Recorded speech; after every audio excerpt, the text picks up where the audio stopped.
Well, just occasionally in a league season, you get a result where you go, wow, that was incredible. That was astonishing, wasn't it? Manchester United's record ever Premier League defeat and their equal worst ever defeat.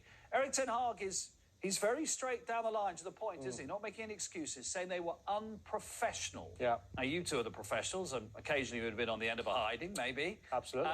Were they unprofessional, Manchester United? They were, and it happens, Mark. I've been there twice. I've been done 7 at Blackburn and 7 at Man United, and it's a whirlwind when it's gone against you. You haven't got time to think. The goals are going in. There was 3 goals inside 7 minutes. You can't react. It was more it was the dropping of the heads. It was the lack of tracking back. It was the lack of effort. That was a maul in second half. That was 7 going on, I don't know, 8 or 9. The chances Canate had a header, but he'll be bitterly disappointed, because he's put so much right since the Brighton game, since the Brentford game.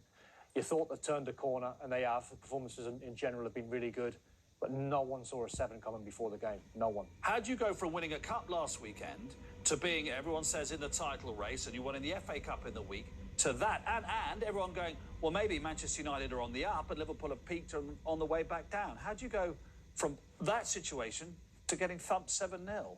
A little bit of complacency. Thinking that the job's already been done. You know, they've been on a fantastic run of form the last couple of months.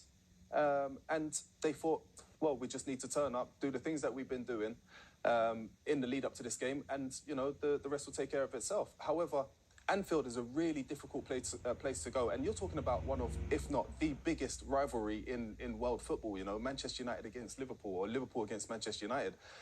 They thought the job was going to be done easily. Liverpool turned them over, and it was he must have prepared bizarre to watch. Erik Ten Hag must have prepared his team for Anfield, the hostile atmosphere that is Liverpool, Man United. Most of them have played the biggest game in world football. So I wouldn't put anything at Ten Hag's door on that one. That was all, I think, on his players. That was individuals, absolutely. But we're just going to play the goals, because there are so many of them. We're just going to let them roll and we'll talk over them. For 40 minutes, they were in the game. It was 0-0. The chances Manchester United had were as good as Liverpool's until the first one went in.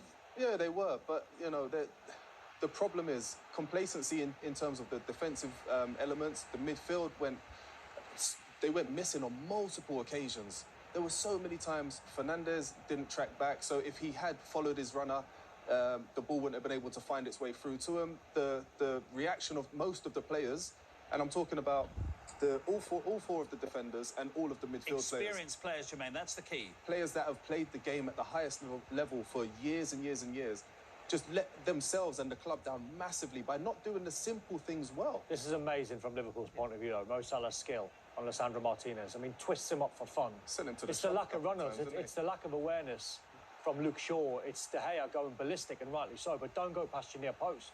He made the job, Gakpo, a little bit easier. It's still a brilliant finish, but why go past your near post? If you're going to come out your near post, be strong, stand up. The goals, I mean, this one, there's a little bit of context. That's a little bit lucky in terms of the Nunez through ball to Salah, but the finish is emphatic. And then from here, you're thinking this number could be anything. They've gone.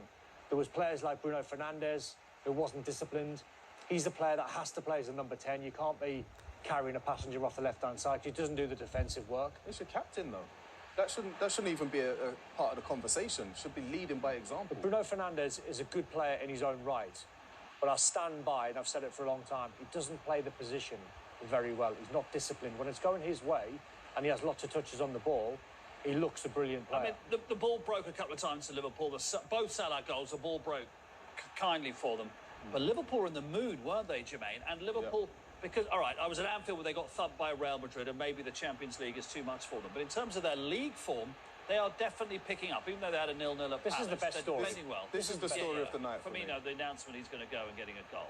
Yeah, but they are definitely picking up, Liverpool, clearly, aren't they? Yeah, they are. And this is a perfect game for them to really kickstart their season and chase down Manchester United, Manchester City for an opportunity to play in the Champions League.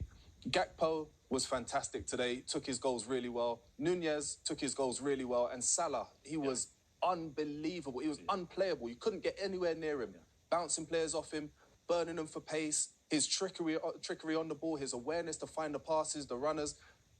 Scintillating football from him today. It's hard to try and get into the mindset in terms of fatigue on the Liverpool players, because no one saw this drop-off from Jordan Henderson and Fabinho at the start of the season. You know, played 60-odd games last season, could have won all 4, didn't. Won a domestic double. But the drop-off was quite alarming. And you can never quite, unless you're in it, you can never understand how many years, 4 or 5 years, these guys have been playing for non-stop. I've thought over the last 2 or 3 weeks, Fabinho at his best. Even though they lost heavily against Real Madrid, I thought there were signs in that game where I thought he was at it. A good half an hour, 35 minutes, I saw signs that he's back. I thought today him and Henderson were non-stop.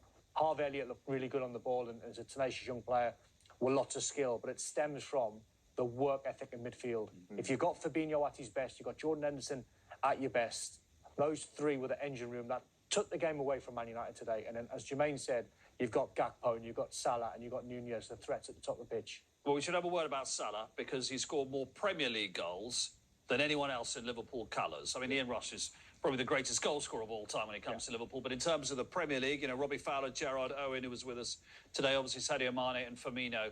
And he'd actually admitted afterwards, he said, I quite fancy that. He said he's going to go and celebrate with a cup of chamomile tea. Nice. Yeah, and a sleep. Calm himself down a bit. Yeah, calm himself down and have a sleep. Absolutely. And, you know, it's been a difficult season for Liverpool, but the way he played today, I think, underlined the way that Liverpool played today and what they can hope for, which is to aim for fourth for the rest of the season. Yeah, I think so. And we're having a discussion backstage. And anytime Mo Salah turns up with a short-sleeve shirt, he seems like he's ready for business. So I think from here onwards, he shouldn't wear anything apart from that short sleeve. In a way, what Manchester United are going through is what Liverpool went through last season. They're in everything. They've obviously already won the League Cup. They're still in the FA Cup.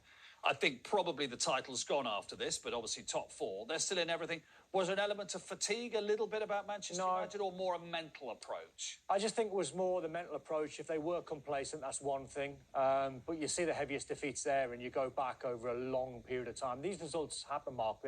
You don't see 7-0 every single week. Not in the Premier League, it doesn't happen. They caught Liverpool on a real bad day in terms of Man United's performance because nothing they'd done went right for them. Liverpool scored some really good goals, maybe a little bit fortunate on 1 or 2.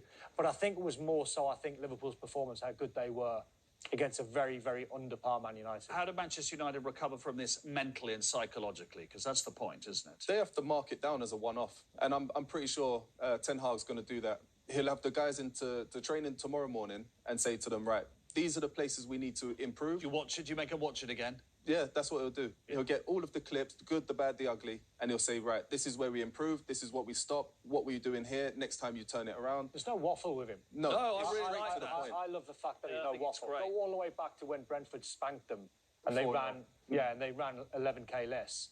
He had them in the next day running 11k. He'll do the same again. He'll punish his players. Yeah. You do not leave this room till you've watched all the bad clips. Which will be there weren't many good clips.